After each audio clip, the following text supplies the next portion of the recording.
जय कल्याण। जय कल्याण, जय कल्याण, जय कल्याण। महादेव कल्याण करें, महादेव महादेव कल्याण करें, महादेव महादेव कल्याण करें, महादेव महादेव कल्याण करें, महादेव महादेव कल्याण करें, महादेव महादेव कल्याण करें, महादेव महादेव कल्याण करें, महादेव महादेव कल्याण करें, महादेव महादेव कल्याण करें। महादेव। श्री श्री 1008 घोर अघोर अवधूत भगवान। गुरुवर आज की कल्याण धारा सरोकार जीवन का भद्र रूप। गुरुवर आज की कल्याण धारा सरोकार जीवन का भद्र रूप। जय कल्याण, जय कल्याण, जय कल्याण। जय कल्याण। पहले सभी को जय कल्याण और आपके कर्तव्यों के साथ में एक बार फिर से जय कल्याण। अघोर मंत्र कल्याणम, कल्याणम अघोर मंत्राया, और मंत्र कल्याणम जपाया सर्व कार्य सिद्ध है। जो देखेंगे वही बोलेंगे और जो कहेंगे वही होगा, जो चाहेंगे वही मिलेगा। ये सतयुग महामंत्र है और इस मंत्र के ऊपर चलने से हमारे चलने की जो विधि है वो सत्य के ऊपर आधारित हो जाते हैं और हम सब सतयुग में प्रवेश होते चले जाते हैं। जय कल्याण। आज की कल्याण धारा सरोकार जीवन का भद्र रूप। यही असलियत है जी।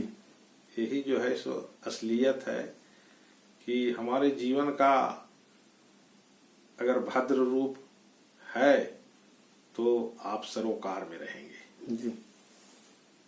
अगर आप सरोकार में नहीं हैं तो आपकी रूप अभद्रता में कायम हो जाएगी जी।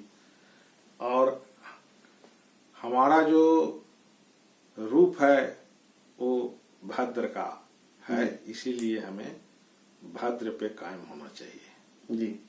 और उस पे कायम होने के लिए हमें सरोकार में जी रहना चाहिए। अब बात हुई कि गुरुदेव सरोकार का अर्थ क्या है। जी। सरोकार का अर्थ है कि सत्य के ऊपर आधारित होना। जी। अगर आप सत्य के ऊपर आधारित हैं जी। तो आप सरोकार में हैं, जी। है ना। और सरोकार में अगर हैं तो आप सर्वाकार हैं। जी। मतलब आपके अंदर में भगवान का गुण विराजमान रहेगा। जी। ये है सर्वाकार का स्थिति, जी। है ना। और वो स्थिति में हमें विराजमान होने के लिए सरोकार में रहना होगा। जी। सरोकार का अर्थ भी आपको हमने बताया कि सत्य के ऊपर आधारित होना। जी। अब बात आती है कि गुरुदेव सत्य के ऊपर आधारित होने का कैसे हम जानेंगे कि हम जो है सत्य के ऊपर आधारित हैं। जी। सत्य के ऊपर आधारित होने के लिए आप सामने वाला की जब अच्छा सोच रखेंगे जी। वो आप सत्य के ऊपर आधारित हो गए। जी। क्योंकि आपकी मानसिक चेतना में कल्याण आ गया।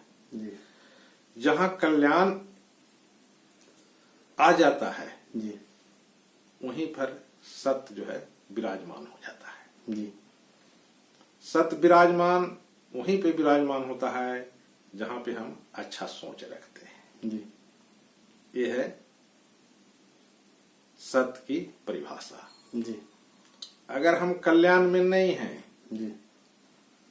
तो आपकी सरोकार सामने वाला से अभद्रता के रूप में पेश आएगा। जी।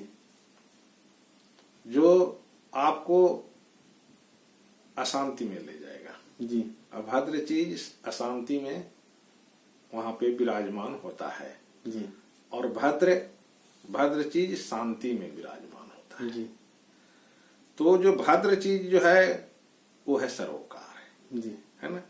हम आपके लिए अच्छा सोच है हमारी, वही हमारा सरोकार है और वही हमारा भद्र रूप है। जी और वही भद्र रूप जहाँ पे विराजमान होता है वहीं पे शांति कायम हो जाता है। जी तो हमारा उद्देश्य शांति कायम करना है, जी है ना। और शांति तभी कायम होगा जब हम सरोकार के रूप में रहेंगे, जी है ना। आज सब हम जब अपने अपने को झांकेंगे, देखेंगे, तो समझ में आएगा कि हम सब भी जो हैं सरोकार की स्थिति में नहीं हैं। जी और यही कारण है कि हम अशांति में जी रहे हैं। जी अशांति में जीना ही दर्शाता है जी कि आप सरोकार में नहीं हो। जी आप की जो चलने की जो तरीका होगा वो अभद्र रूप होगा। जी आपकी सोच लोगों के प्रति जो होगा अच्छा कायम नहीं होगा। जी ये नहीं होना ही हमारे जीवन जो है अशांति में बीतता है। जी हमारे जीवन अशांति में ना बीते, जी इसके लिए मूल मंत्र है जी कि हमें सरोकार में रहना चाहिए। जी जो भी हमारे सामने आए उसके लिए कल्याण की कामना करना चाहिए, जी उसके लिए अच्छा सोच रखना चाहिए। जी ये हमारा भद्र रूप होगा, जी है ना।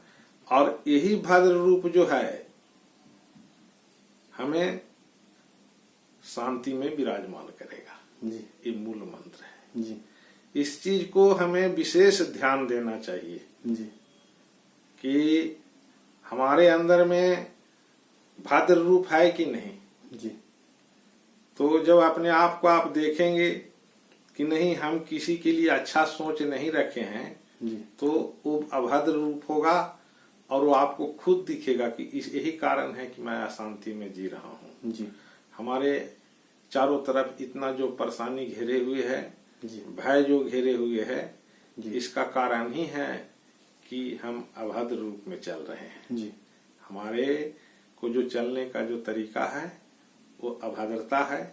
यही कारण जो है हम सरोकार स्थिति में नहीं पहुंच पा रहे हैं जी और हम शांति में नहीं स्थापित हो पा रहे हैं। जी हमारा जीवन जो मिला है, ये जीवन का मूल उद्देश्य ही है कि आप सरोकार स्थिति में रह करके जी और सामने वाला को भी शांति प्रदान करें जी और खुद भी शांति में विराजमान हो। जी ये हमारी जो है मूल उद्देश्य है। जी तब आप मानव कहलाओगे। जी अगर आपके अंदर में सरोकार का रूप नहीं है तो आप मानव सिर्फ नाम के लिए कहला रहे हो। तुम्हारे अंदर में जो गुण होना चाहिए वो गुण विराजमान नहीं है। जी मानव के अंदर में गुण किस चीज को कहते हैं? जब हम सामने वाला के लिए अच्छा सोच रखेंगे, कल्याण मानसिक चेतना में रखेंगे, लोगों के लिए हित की कामना करेंगे, ये हमारा भद्र रूप है जी और यही हमारा मानव का गुण है। जी इसीलिए हमें सरोकार स्थिति में रहना चाहिए, जी है ना। और ये स्थिति जो है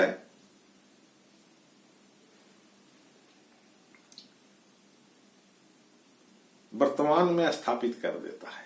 जी ये स्थिति अगर इस स्थिति में नहीं है, सरोकार में आप नहीं हैं, जी तो आप वर्तमान में नहीं रहेंगे। जी हम नहीं रहेंगे, आप भविष्य की दौड़ में रहेंगे। जी आपकी दौड़ रहेगी बेचैनी की दौड़ रहेगी। जी भविष्य की दौड़ तो तभी स्थापित अच्छा होता है जी जब हम वर्तमान में रहेंगे, जी है ना। जी तो हमें अपने जीवन का जो आधार है कि सरोकार स्थिति में रहना, वो स्थिति को हमें तैयार करना चाहिए जी और उस स्थिति को तैयार करके अपने जीवन को खुशहाल, जी खुश जिसको कहते हैं, वो हाल में हमें अपने जीवन में रहना चाहिए। हाल मतलब हमारी स्थिति जो रहने की होगी, चलने की होगी, सोचने की होगी, ये सब हमारा हाल की स्थिति होगी। वो कैसा होगी? वो हमारा हाल जो होगा खुशी का होगा जी और वही हाल जो है हमें सरोकार की स्थिति कहलाएगा। जी तो इस स्थिति में हम अपने जीवन को उतारें जी और अपने जीवन को धन्य बनाएं। जी यही जो है सरोकार की स्थिति है। जी यही स्थिति हमारे रूप हैं जी और यही रूप कायम करना शांति विराजमान है। जी इसीलिए हमें तत्काल संकल्प लेना चाहिए कि आज से हम अपने कर्मों को देखते हुए आगे बढ़ेंगे जी कि हम जो भी कर्म कर रहे हैं लोगों के हित में कर रहे हैं, कल्याण में कर रहे हैं, लोगों को खुशी के लिए कर रहे हैं, जी है ना। ये हमारा मेन उद्देश्य होगा और यही हमारा मानवता का रूप होगा और यही आपका रूप होगा। यही में शांति है।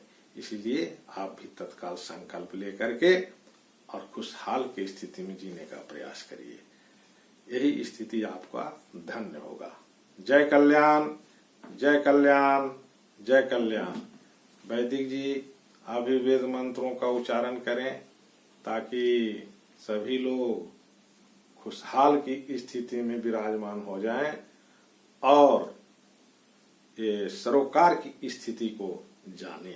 हरि ओम मात्योभ्यो 10 प्राचीर 10 दक्षिण 10 प्रतीचित 10 10 तेभ्यो नमो अस्तु तेनो बन्तु तेनो मृडयन्तु तेजं दिक्मोजश्चना द्वेष्टितमेखाञ्जं भेदधमः।